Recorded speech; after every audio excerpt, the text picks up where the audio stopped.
అంత గొప్ప దేవుడిని నువ్వు కలిగి ఉన్నావు. అందుకనే మనం ఎల్లప్పుడూ దేవునికి ధన్యవాదాలు అంటే కృతజ్ఞతలు చెల్లించాలి. హల్లెలూయా. సో దేవునికి మహిమ కలుగును గాక. మీకు ఓపిక ఎట్లా వస్తుంది? ఓపిక కనుక వచ్చినట్లయితే చూడండి, మీకు విశ్వాసము ద్వారా ఓపిక వచ్చినట్లయితే 3 విషయాలు మీ జీవితంలో కనిపిస్తాయి. ఎన్ని విషయాలు చెప్పండి? అందరు చెప్పండి. ఎన్ని విషయాలు నీ జీవితంలో కనిపిస్తాయి? 3 విషయాలు నీ జీవితంలో కనిపిస్తాయి. ఏంటిదంటే నీవు పరిపూర్ణమైన వ్యక్తిగా కనబడతావు. అసంపూర్ణమైన వ్యక్తిగా కాదు, పరిపూర్ణత చెందిన వ్యక్తిగా కనిపిస్తావు. రెండవది ఏంటిదంటే సంపూర్ణమైన వ్యక్తిగా కనిపిస్తావు. మూడవది ఏంటిదంటే ఏ కొదువ లేకుండా నీ జీవితము ఆనందకరంగా ఉంటుంది. ఏ కొదువ ఉండదు. ఎవరైతే ఓర్పుని, ఎవరైతే శ్రమలని, కష్టములని విశ్వాసం ద్వారా జయిస్తారో వారి జీవితంలో ఏ కొదువ లేకుండా సంతోషంగా ఉంటారు. అందుకనే దేవుని యొక్క వాక్యం ఏముందంటే శోధన సహించిన వాడు ధన్యుడు. ఏ వ్యక్తి ధన్యుడు చెప్పండి? ధన్యుడు అంటే ఆశీర్వదించబడిన వాడు. మీకు మీ జీవితంలో శ్రమలు, కష్టములు, దుఃఖం వస్తుందంటే ఫస్ట్ ఆఫ్ ఆల్ నువ్వు చెప్పాల్సింది ఏంటంటే నేను ఆశీర్వదించబడిన వ్యక్తిని. ఏమని చెప్పాలి మీరు? ఎప్పుడు శ్రమ, కష్టము, ఇబ్బంది వస్తున్నప్పుడు నువ్వు చెప్పాల్సిన మాట ఏంటిది? నేను ఆశీర్వదించబడిన వ్యక్తిని. అందుకనే నాకు ఇవి వస్తున్నాయి. నీకు శ్రమ వచ్చడం ముఖ్యం కాదు, కానీ ఆ శ్రమని జయించినప్పుడే నువ్వు ధన్యుడివి. హల్లెలూయా. అంటే చెప్పండి హల్లెలూయా. నీకు శ్రమ సహించి దాన్ని జయించినప్పుడే నువ్వు ధన్యుడవి. అందుకనే యేసు ప్రభువు మనందరి వరకు ఓపిక కలిగి, ఓర్పు కలిగి, సహనం కలిగి, విధేయత ద్వారా చూడండి. హెబ్రీయులకు రాసిన పత్రిక 7వ అధ్యాయము. అందరము మన బైబిల్ తీసి హెబ్రీయులకు రాసిన పత్రిక 7వ అధ్యాయము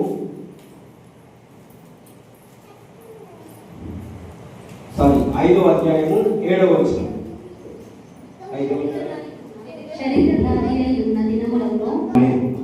చూడండి, యేసు ప్రభు ఆయనే దేవుడు, ఆయనే కుమారుడు, ఆయనే తండ్రి. ఆయన ఏమంటున్నాడు? శరీరధారి అయి శరీర రీతిగా మనవలే ఈ భూమి మీద జీవిస్తున్నప్పుడంట ఎలా దేవుడికి ప్రార్థన చేసిందంట? మహారోదన చేత, కన్నీటి చేత తన్ను మరణము నుండి రక్షింపగలిగిన దేవునికి ప్రార్థనలను, యాచనలను, కృతజ్ఞతాస్తుతులు చెల్లించుచు శ్రమల ద్వారా విధేయత నేర్చుకున్నాడు. హల్లెలూయా. నీకు శ్రమ వస్తుందంటే దేనికి కారణం అంటే నిన్ను దేవుడు విధేయునిగా మార్చడానికి. నీకు కష్టం ఎందుకు వస్తుందంటే నువ్వు విధేయత కలిగిన వ్యక్తిగా జీవించడానికి. యేసు ప్రభు నమ్ముకోకుండా నీకు కష్టం ఉన్నప్పుడు నీ ప్రవర్తన ఏ విధంగా ఉన్నదో దేవుని నమ్ముకున్న తర్వాతకి నీ ప్రవర్తన ఆయన మార్చడానికి మాత్రమే, నీ జీవితంలో విధేయత కలగడానికి మాత్రమే దేవుడు నీ జీవితంలో కొన్ని శ్రమలను తీసుకొని వస్తున్నాడు. యేసు ప్రభు నీ కొరకు, నా కొరకు, మనందరి కొరకు ఆయన శ్రమలని సహించిండు. సహించి ఆయన కుమారుడు అయినప్పటికీ కూడా విధేయత కలిగి ఉన్నాడు. విధేయత కలిగి ఉన్నందువలన ఆయన చేసినటువంటి శిలువ త్యాగము దేవుడు అంగీకరించిందంట. హల్లెలూయా. హల్లెలూయా. అదే విధంగా నీ శ్రమలలో, నీ కష్టములలో నీవు కూడా విధేయత కలిగి ఉన్నప్పుడే దేవుడు నీ ప్రార్థన కూడా అంగీకరిస్తాడు. చాలా మంది విధేయత కోల్పోయి, సహనం కోల్పోయి, జ్ఞానం లేక అవివేకంతో, అజ్ఞానంతో మనం ఏం చేస్తాము? నాకెందుకు శ్రమలు, నాకెందుకు? యేసు ప్రభు ఎప్పుడైనా అన్నాడా? యేసు ప్రభు ఎప్పుడైనా అన్నాడా? మన మధ్య పేతురు చెప్తున్నాడు. 1 పేతురు 2వ అధ్యాయము 21వ వచనం నుంచి చదవండి. 1 పేతురు 2వ అధ్యాయము 21వ వచనం. ఎందుకు మీరు పిలువబడితిరి, క్రీస్తు కొరకు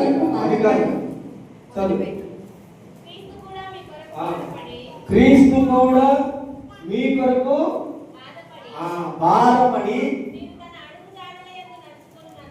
మీరు తన అడుగు జాడలందు నడుచుకున్నట్లు మీకు మాదిరి ఉంచిపోయేను.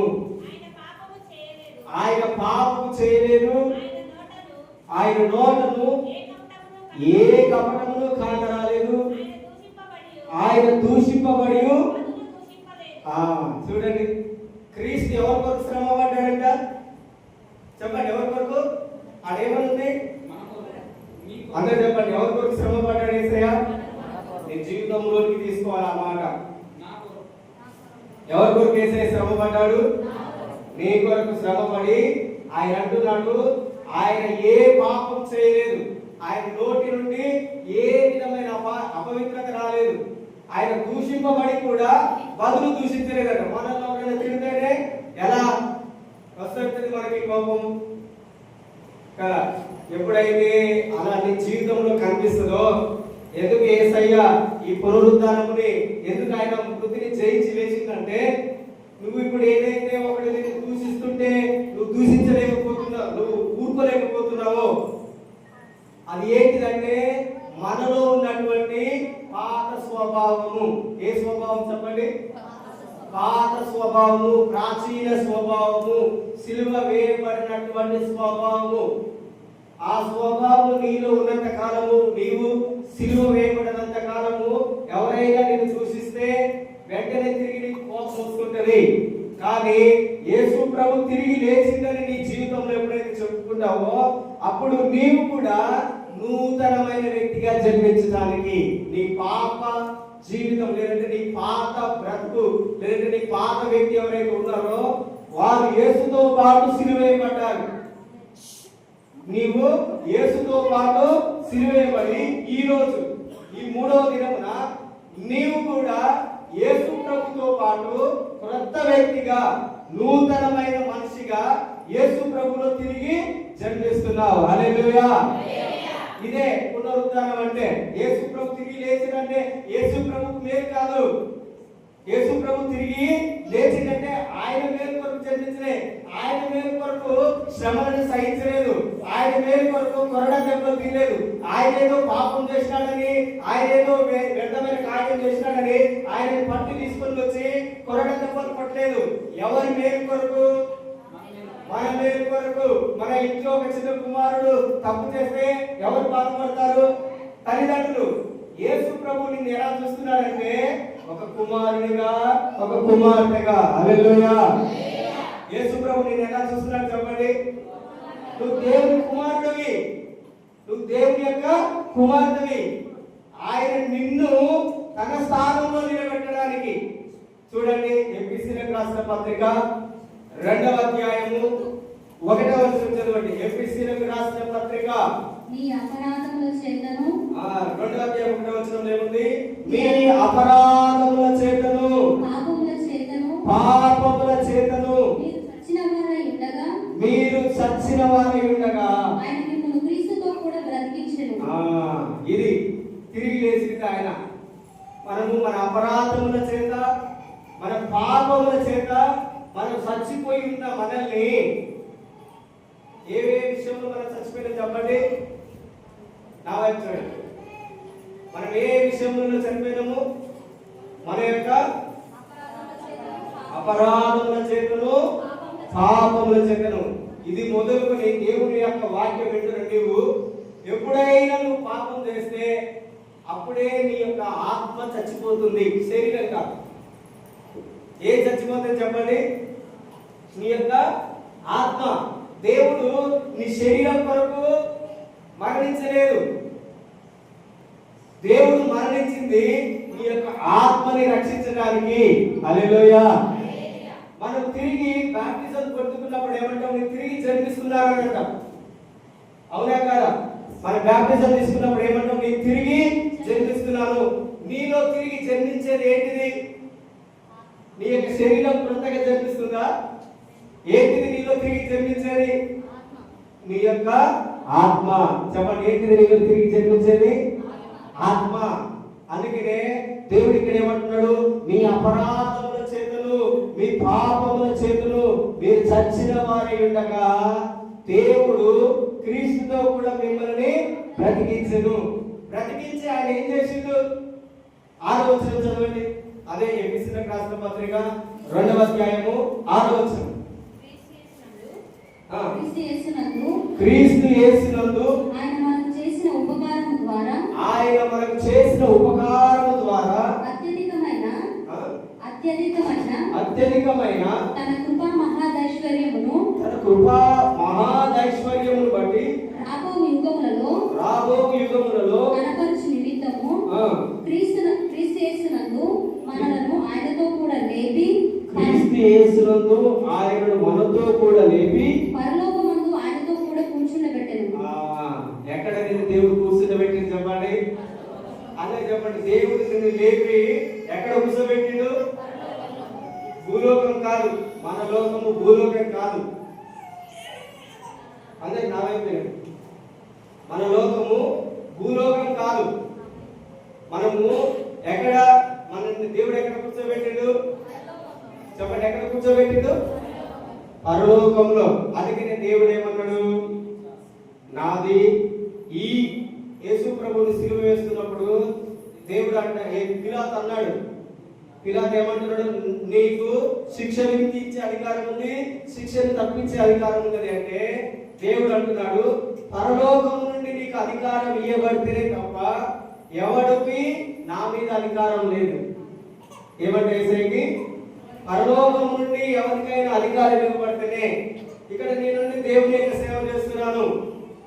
ఇది కూడా దేవుని వలన నాకు అనుగ్రహించబడిందే.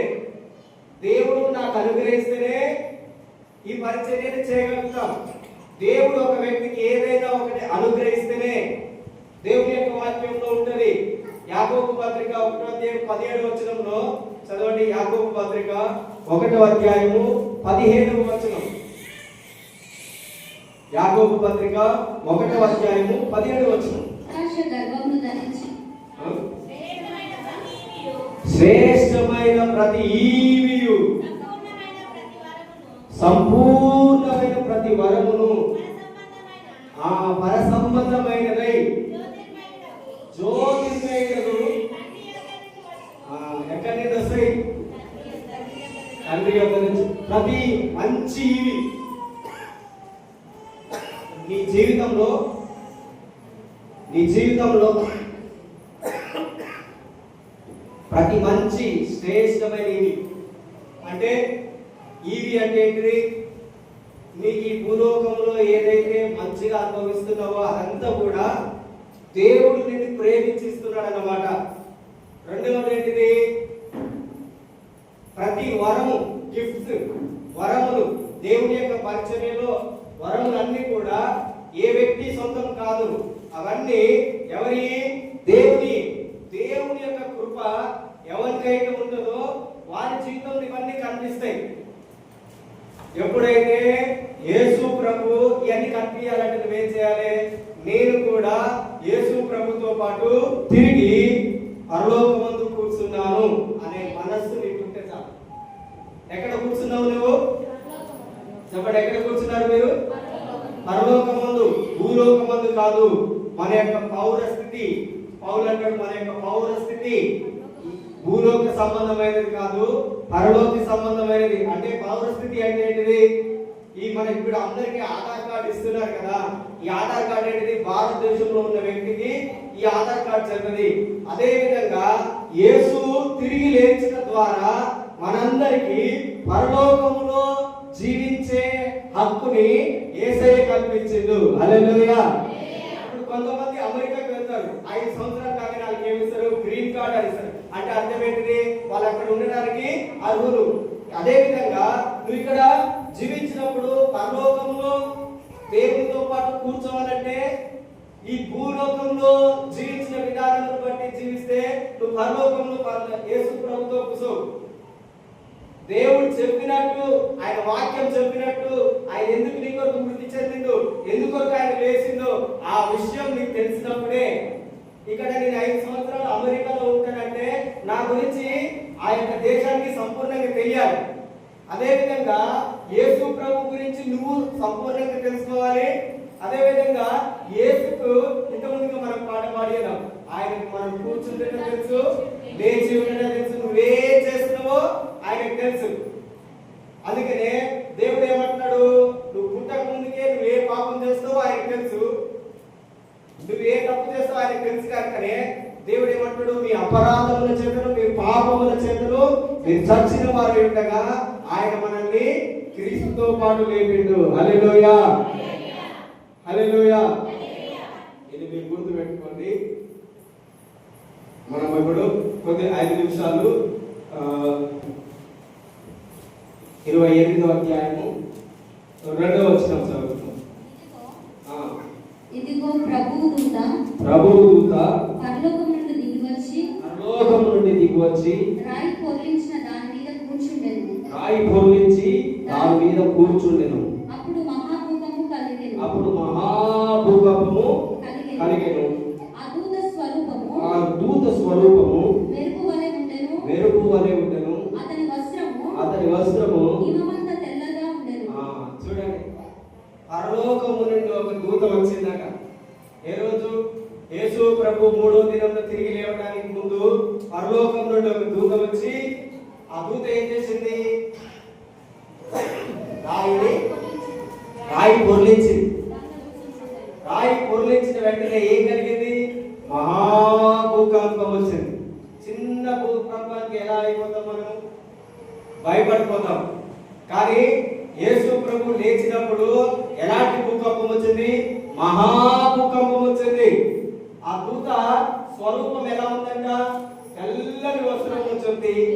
హిమము కంటే ధవలంగా ఉన్నదంట. అంతా తెల్లగా ఉన్నది, దగ్గరగా మెరిసిపోతున్నది. ఒక్క దేవదూతకే, దేవదూత దేవుని యొక్క కుమారుడు కాదు. చూడండి, దేవుని యొక్క దూతలు దేవుని యొక్క కుమారుడు కాదు. దేవుని యొక్క దూతలు దేవునికి పనిచేసేటటువంటి సేవకులు. కానీ దేవుడు తిరిగి లేచిన వలన ఆయన మనల్ని గురించి ఏం చెప్పినాడు? మనము దేవుని యొక్క కుమారులము, కుమారుడమై ఉన్నాము. హల్లెలూయా, హల్లెలూయా. చూడండి, ఇప్పుడు ఇంట్లో ఉండే సేవకునికి ఎక్కువ అధికారం ఉంటుందా? కుమారునికి అధికారం ఉంటుందా? పనివారికి ఎక్కువ అధికారం ఉంటుందా? సొంత కుమారునికి అధికారం ఉంటుందా? చూడండి, ఒక దేవదూత వస్తే మహాభూకంపం వచ్చింది. ఇప్పుడు నువ్వు దేవుని యొక్క కుమారుడవి, నువ్వు దేవుని యొక్క కుమారుడు. ఆ దూత యొక్క స్వరూపం ఎలా ఉంది? దగ్గరగా మెరిసిపోయేటట్టున్నది. మరి నీ స్వరూపం ఎలా కావాలి? నువ్వు చూసుకుంటే నీ జీవితంలో పాపం కనిపిస్తుందని యేసు ప్రభు ఏం చేసిండు? నిన్ను దేవుడు మహిమకరంగా, దేవదూత కంటే అత్యధికమైన మహిమకరంగా నువ్వు ఉండాలని దేవుడు నీ కొరకు మరణం చేయించి తిరిగి లేచిండు. హల్లెలూయా. ఆ అధికారంలో దేవుడు ఇచ్చిండు. ఇంకేమంటున్నాడు చూడండి, మనము సిలువ వేయబడినటువంటి యేసును కాదు వెతకాల్సింది. 6వ వచనం లేకున్నది, 28వ అధ్యాయము 6వ వచనం. ఆయన ఇక్కడ లేడు. తాను చెప్పినట్టే ఆయన లేచి. చూడండి, యేసు ప్రభు ఏమంటున్నాడు? దేవదూత ఏం చెప్తున్నది? ఆయన ఏ మాట అయితే చెప్పిండో ఆ మాట నెరవేరింది. కనుక మీరు దేవుని యొక్క వాక్యాన్ని నమ్మండి. యేసు ప్రభు ఎందుకు తిరిగి లేచిందంటే ఒక చివరి విషయం చెప్పి నేను ముగిస్తాను. 18వ వచనం, అదే 28వ అధ్యాయం 18వ వచనం. అయితే యేసు వారి యొద్దకు వచ్చి పరలోకమందును భూమి మీదను నాకు సర్వాధికారము ఇయ్యబడి ఉన్నది. ఇంతకుముందు దేవునికి సర్వాధికారం లేదు. భూమి మీద అధికారం ఎవరిది? సాతానుది. ఇప్పుడు యేసు ప్రభు ఏమంటాడు? మృతిని. సాతాను అంటే ఏంటి? మరణము. సాతాను అంటే ఏంటిది? మరణము. యేసు ప్రభు తిరిగి లేచిన వలన ఏమైంది? మరణం యొక్క ముళ్ళుని ఆయన విరిచేసిండు. మరణపు ముళ్ళుని విరిచేసింది కనుకనే ఇప్పుడు దేవుడు ఏమంటున్నాడు? పరలోకమందును భూమి మీదను నాకు సర్వాధికారం ఇవ్వబడి ఉన్నది. హల్లెలూయా. యేసు ప్రభు తిరిగి లేచిన వలన దేవుడి భూమి మీద నీకు కూడా సర్వాధికారం ఇచ్చి ఉన్నాడు. ఏ అధికారం ఇచ్చినాడు భూమి మీద నీకు? అందరూ చెప్పండి, నీకు ఏ అధికారం ఉన్నది? గట్టి చెప్పండి, ఏ అధికారం ఉంది నీకు? సర్వాధికారం ఉన్నది కనుక నువ్వు దగ్గరగా లేదంటే బిచ్చగానిగా ప్రార్థన చేయకూడదు, బిచ్చగాని దాకా అడుక్కోకూడదు. దేశం దగ్గర నేను నీ కుమారుణ్ణి. కుమారుడు కుమార్తెలు ఎట్లా అడుగుతారు? ఈయన అడుగుతారా? లేదా ఏడ్చుకుంటా ఎట్లా అడుగుతారు? ధైర్యంగా. మనం కూడా ధైర్యంగా దేవుడు ఏమంటున్నాడు? పరలోకమందు భూమి మీద నీకు సర్వాధికారం ఉన్నది. హల్లెలూయా. యేసు ప్రభు తిరిగి లేచిందంటే ఒకటే ఒక కారణం ఏంటిదంటే నిన్ను ఆయన కుమారుడిగా చేయడానికి. రెండవది ఏంటిది? భూమి మీదను పరలోకం మీదను నీకు సర్వాధికారం ఇవ్వడానికి. హల్లెలూయా. దేవుడి యొక్క వాక్యమును దీవించి ఆశీర్వదించును గాక. ఆమేన్.